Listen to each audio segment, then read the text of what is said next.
Chika update, Kim Chu and Sian Lim magkakaanak na. Paalala lang po, ang video na ito ay base lamang sa nakalap na impormasyon at nag-viral na rin sa iba't ibang platform, maging sa social media at Instagram.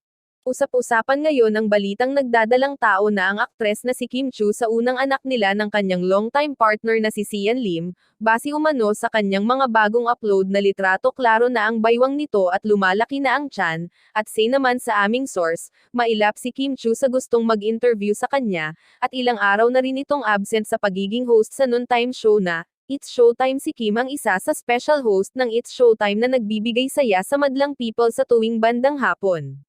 Kasama niyang nag-perform doon sina Vice Ganda, Ann Curtis, Karil Padilla, Amy Perez at marami pang iba. Ang lakas pa rin talaga ni Kim na parang nagpa-mini concert doon, na ikinatuwa ng maraming audience. Ang buong akala nga namin nasa New York pa rin si Kim at Sian, pero nandito na pala sila para sa isang photoshoot.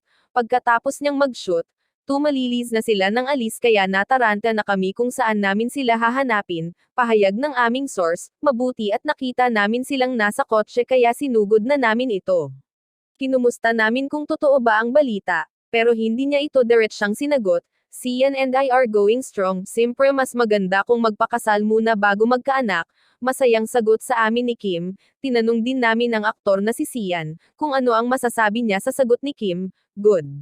Great. I think she's right. Pero nang nag-segue na ako sa tanong kung totoo ba iyong chismis na magkakaanak na sila, napamulagat ito. Nagtanong pa siya kung sino. Nang sinabi naming sila ni Kim, ngumiti lang at sinabing, "Alright guys, I love you. Thank you." Anyway, kung totoo man ang balita, congratulations sa inyo, Kim and Sian.